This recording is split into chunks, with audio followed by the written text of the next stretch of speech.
Fala galera do Ag Fight Diego Ribas, direto de Las Vegas, com ele, Yair Rodriguez, Pantera. Se inscreve no canal, dá essa moral pra gente. What's up, Yair? How are you, sir? I'm doing great. How are you, brother? Very good. Thanks for your time. No, thank you for your time as well. Of course, let's Appreciate it. go. First of all, I love this belt. Thank you. Customize it. What's the idea? Who made it that for you? Okay, this is from the artist Jacobo and Maria. Jacobo and Maria Angeles. They're two Mexican artists, and They did this as a gift for me. You know, my manager gave this to me, and this is just the replica, of course, right? But every detail that you see in this belt is handmade. You know, with natural paintings. You know, the combination of the plants. They do the color of the paint, and they build it dot by dot, line by line, which makes it an awesome piece of art. Awesome. I just wanted to show the world like what Mexican art is all about and represented on this belt. I didn't know that it was going to have this much success because looks like people is liking it a lot. But there you have it. It's amazing. For real. Seeing in person, it's beautiful. Let's talk about your fight. You're fighting Volkanovski, the champion. How do you see the matchup? What kind of holes do you see in his game?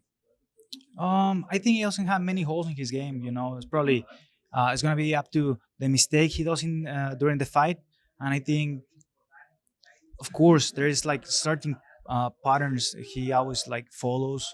You know, as a fighter, and I just think figuring that out, I'm gonna be able to take advantage of some situations, and I think I can finish the fight in the 4th round. A lot of people talk about his gas tank. He doesn't get tired. What do you think about that? And how do you see his gas tank? Yeah, I just think like it's not like he doesn't gonna get tired. Of course, everybody gets tired. It's up to how much can you push when you're tired, because everybody's gonna get tired. I'm gonna get tired 100%, but also I'm able to push like he's able to push. We have seen it. You know, it looks like he doesn't get tired, but because of the willingness he has to keep on pushing, keep on moving forward, and that's something incredible. You know, that talks about a mindset more than anything. And I know he's strong, he's explosive, and I'm ready for whatever comes. You were training in Mexico like 12,000 feet, right? Tempo. Yeah. For how long have you training there? Is it the first camp you trained there? No, it's not my first camp. I have been there. This is my probably 4th or 5th time that I have trained there. Is this place called Otomi Ceremonial Place? It's based at 11,000 high feet elevation, and I trained there for like 3 weeks, something about there, and then I trained really hard in there, and then I went to sea level to Cabo to finish up my camp, and now we're here in Vegas to finish up all the media, the fight week, the weight cut, and we're ready for Saturday. And what kind of improvement do you feel when you train like almost 12,000 feet? It's not only the physical benefits of training at high elevation. You know, it's that place is special because it's like a spiritual place. You know, you don't have access to internet. You don't have access to like really nice accommodations. What you have is what they have in there. It's been there for years, and you know, it's just that you get away from all the craziness of the everyday um, media and cars and all that, and then you wake up in the morning, you hear the birds, and then you can go for a walk, go for a run, go hit the weights, go and eat, train again. And the only thing that you're focused on is training every day without worrying about traveling from wherever you are to the gym, without the traffic, without the none of that is there. So that's why I like to go out there and get 100% focus on what I have to do. Perfect. Talking about that, like media attention, like how's the fight week? You're gonna fight actually the main event, UFC 290, pay-per-view card, Vegas International Fight Week, a lot of media obligations, a lot of fans. How do you handle that?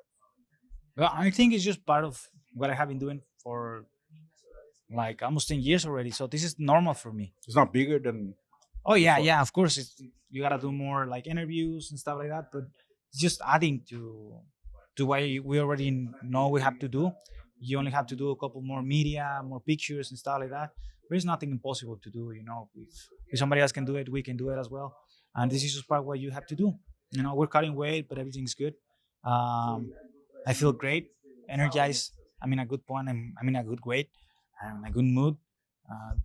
Fight week is running perfect, and I'm sure I'm gonna keep it the same way for Saturday night.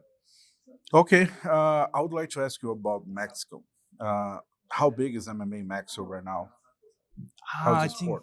I think the sport of MMA in Mexico is getting bigger and bigger and bigger every time. Now with two undisputed Mexican champions and me being the interim for now, is a lot bigger than what it was 4 or 5 years ago. Mhm. You know, and the sport has grown a lot. I don't even know how to explain. You know, now there you can see like academies of MMA. Will before you had a almost look or train for yourself, and now you have these special places to go and train MMA specifically. And in the next probably 5 or 10 years, I think in Mexico at least, this sport is gonna become as big as boxing, and probably in 10 years it's gonna get as big as soccer. It's gonna get Nice. that known.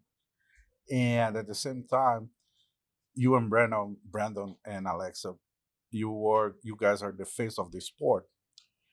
What's the, tell me about the pressure of being the face of your sport in your country? Yeah, I don't see any pressure on it. Okay. I see support.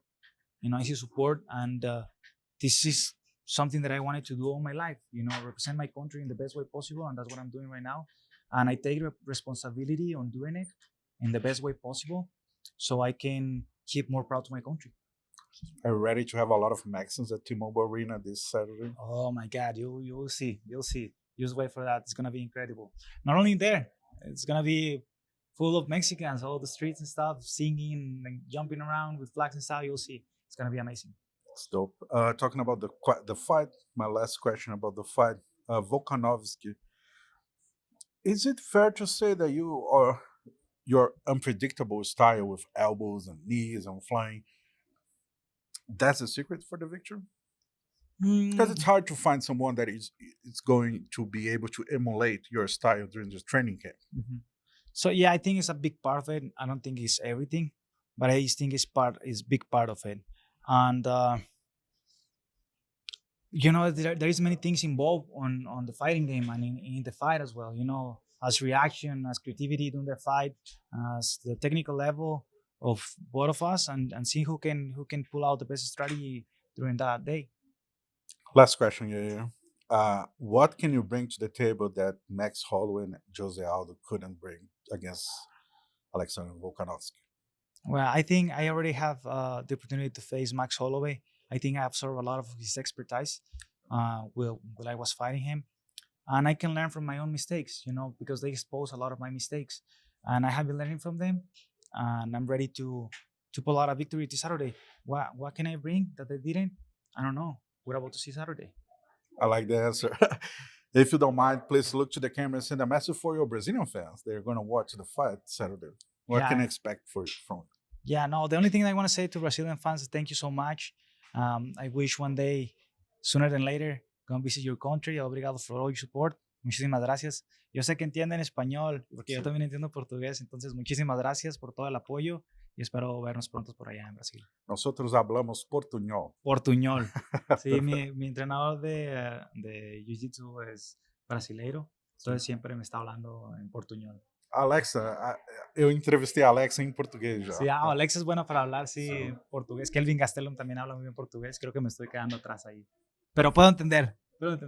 Perfeitamente. Perfecto, sí. Muchas gracias.